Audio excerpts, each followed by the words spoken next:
मेरे साथ एसी टंडन जी हैं, ये रिटायर यूको बैंक के मैनेजर हैं और रिटायरमेंट के बाद आजकल घर में रहते हैं। लेकिन 1955 में ये मिस्टर पंजाब थे और इनको 48 ईयर की एज में कैंसर हो गया था पेट का।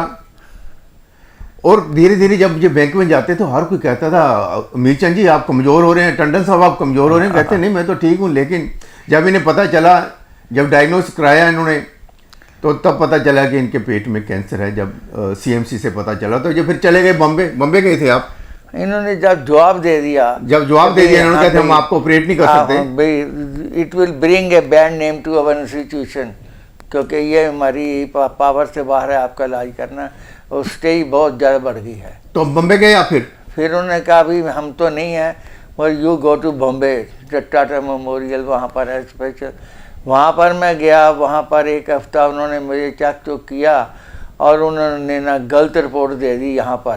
फिर इन्होंने कहा कि ये रिपोर्ट तो गलत है, ये ऐसा नहीं हो सकता। दोबारा फिर यानी कि यहाँ से सारी चीज़ें लेकर वहाँ पर गया सारे कुछ। तो फिर ये बता रहे हैं कि बॉम्बे गए, बॉम्बे वालों ने जो रिपोर्ट डायग्नोसिस गलत किया, फिर ये लुधियाना में आए सीएमसी, उन्होंने कहा ये रिपोर्ट गलत है बॉम्बे वालों की। फिर दोबारा कही कि ये रिपोर्ट लेके जाओ। ये फिर जब बॉम्बे गए तो बॉम्बे वालों ने भी ऑपरेट करने से इनकार कर दिया। ना वो बॉम्बे वाले कहते भाई इमीडिएट भाई आपका ऑपरेशन होगा। ठीक है। तो मैंने कहा इफ आई डाई देयर तो there will no helping hand हैं। तो मैंने कहा जब मरना ही या जीना है, I must go to my own city. और यहाँ पर आया, फिर सब डॉक्टरों ने मीटिंग की, कॉन्फ्रेंस की और मुझे खड़ा किया कि भी इसको ऐसा ये है। तो उन्होंने भी रिफ्यूज़ कर दिया कि हम आपका इलाज नहीं करेंगे।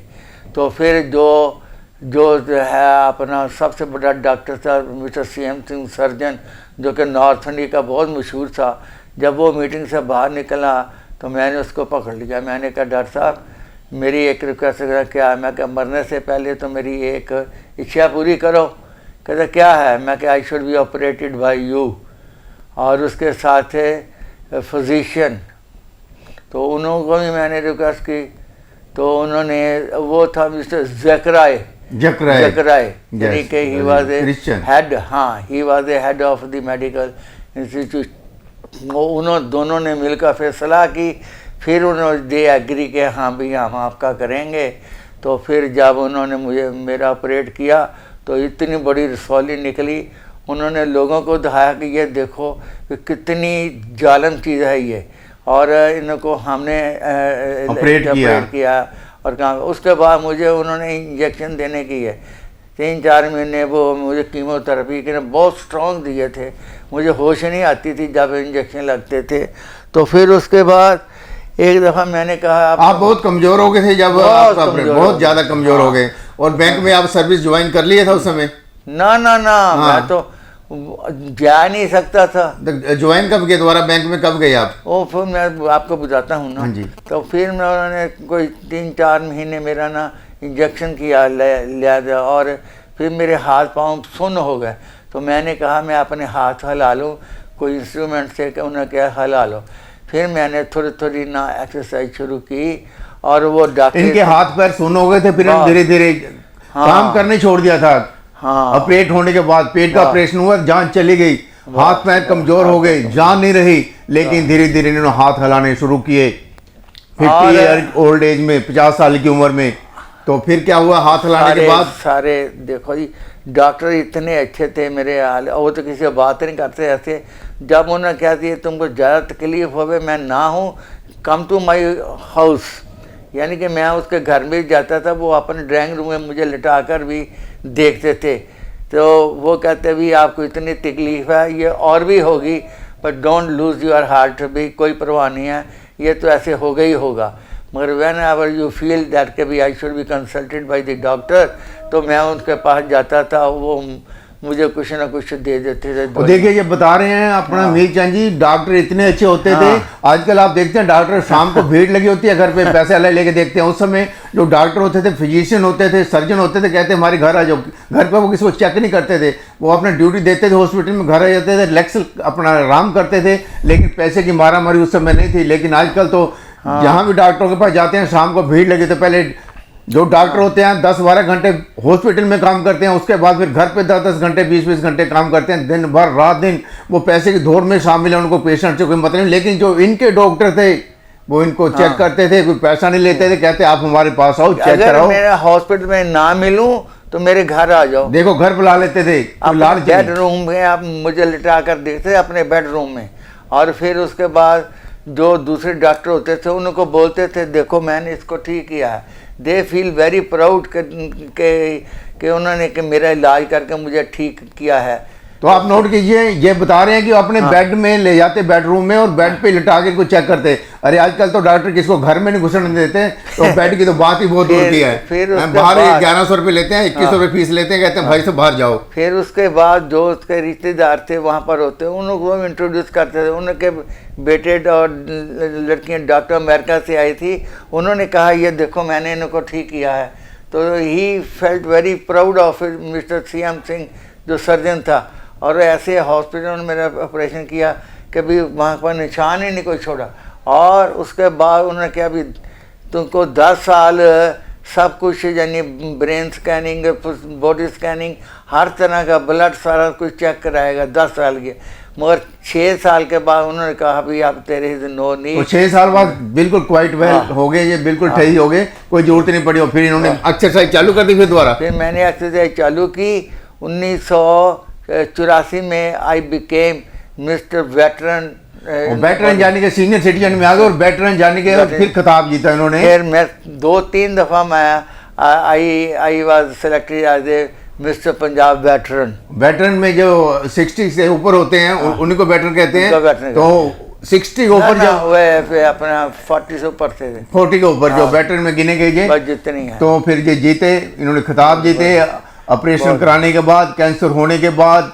तो आप लोग ने अमीर चंद जी, जब आपको कैंसर हुआ तो आपको अपने दिमाग में क्या सोचते थे उस समय? मैंने सोचा था अभी ये जो कह रहे हैं ठीक कह रहे हैं। डॉक्टर को कहते थे भी मरीज को बाहर रखो फिर मेरे से बात करो, क्योंकि मरीज उनका डर जाएगा।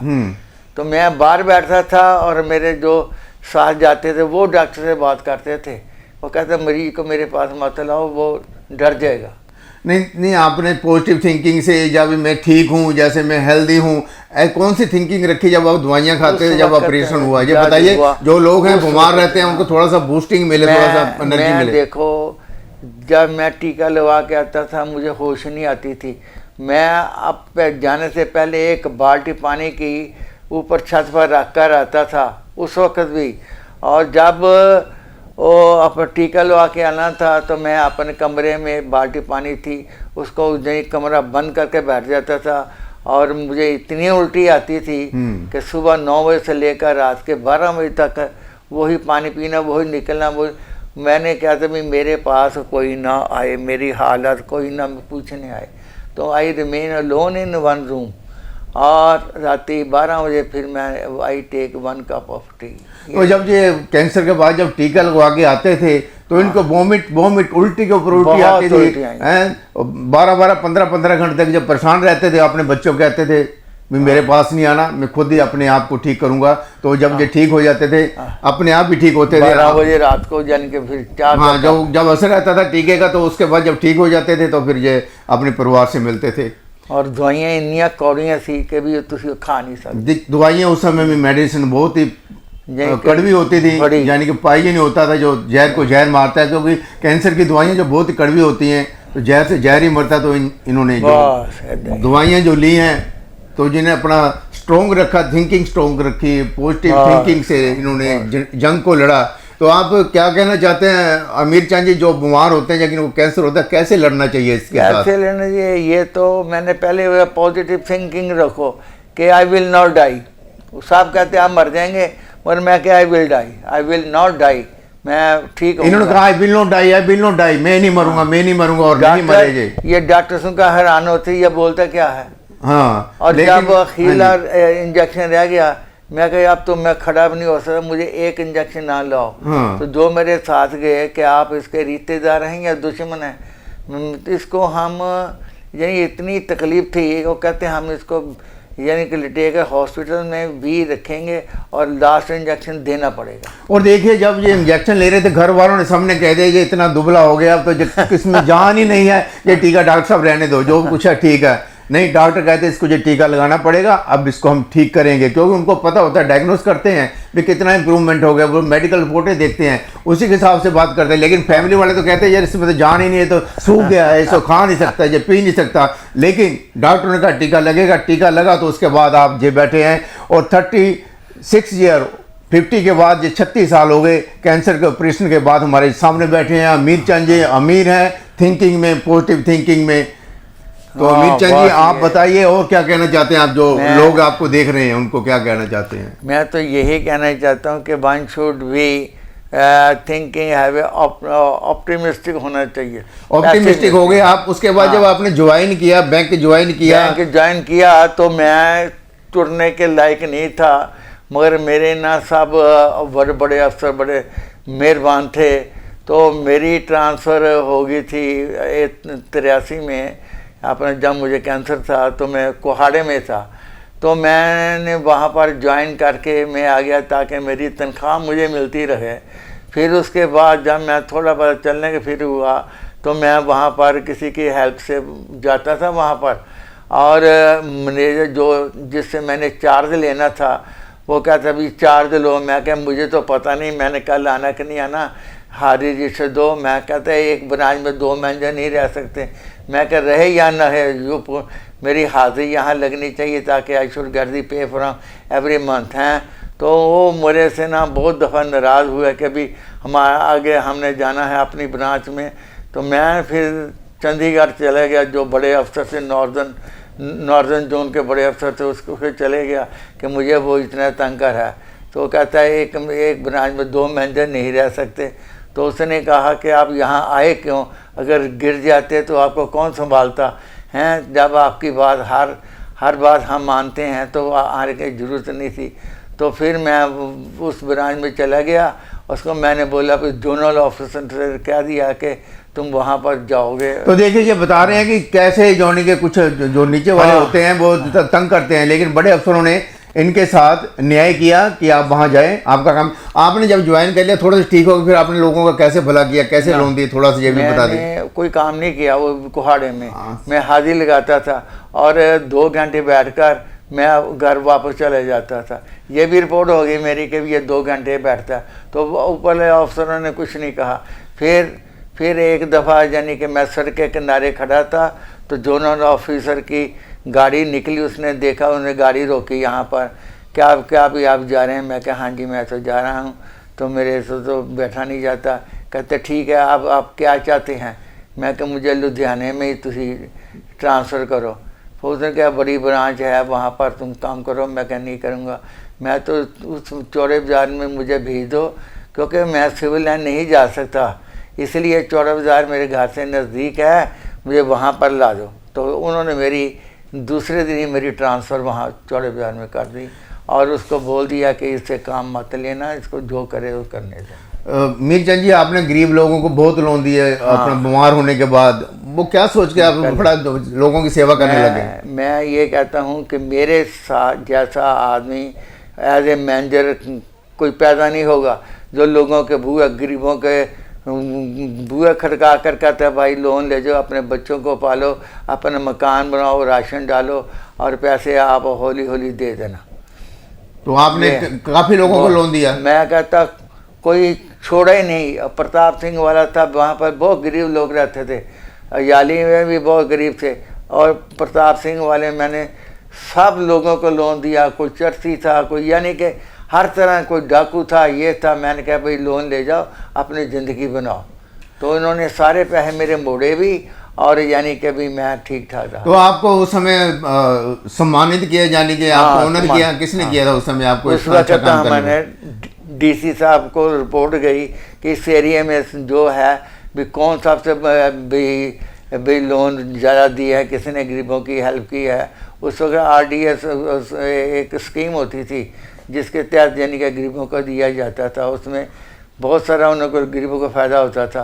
तो ये गवर्नमेंट ऑफ पंजाब की ये जो थी स्कीम, उसमें मैंने इतने लोन दिए कि भी सब हैरान हो गए ये क्या कर रहा है, और किसी ने मेरा लोन नहीं मारा।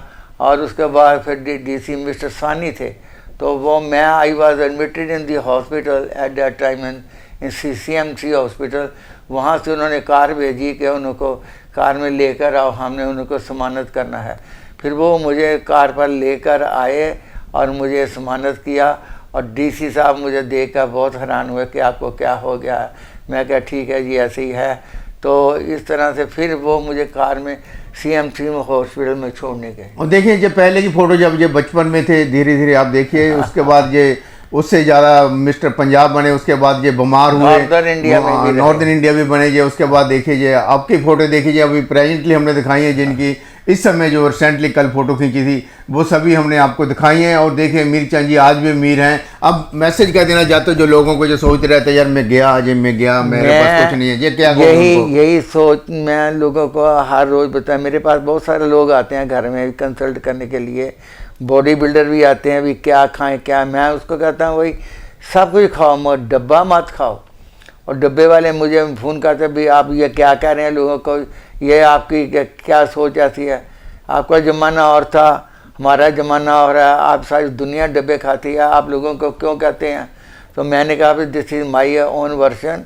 मैं जो लोगों को तो ये कहते हैं कि एनर्जी टॉनिक जो आजकल जो अब बॉडी बोर्ड पर मसल बने होते हैं डब्बे के ऊपर, वो लोग खाते हैं। डब्बे कहते हैं, ये नहीं कहते जो वेजिटेरियन थे दूध पीते थे, पनीर खाते थे, रोटी खाते थे, उससे ज़्यादा कुछ नहीं। ये लोगों को 30 अंडे खाने पड़ते हैं, चिकन खाने जिसका भी कॉस्ट 200-300 रुपया होती है, मगर वो ये लोग इतने खा लेते हैं कि भी आफ्टर वो जब डब्बा छोड़ते हैं they become skeleton and they are mostly admitted in the hospital for the treatment। तो जब डब्बा छोड़ देते खाना तो उसके बाद जो डब्बे का जो असर होता है वो खत्म हो जाता है। इंजेक्शन लगाते हैं, पता नहीं क्या क्या करते हैं, वो सब अपना हेल्थ के लिए बहुत ही बुरा है।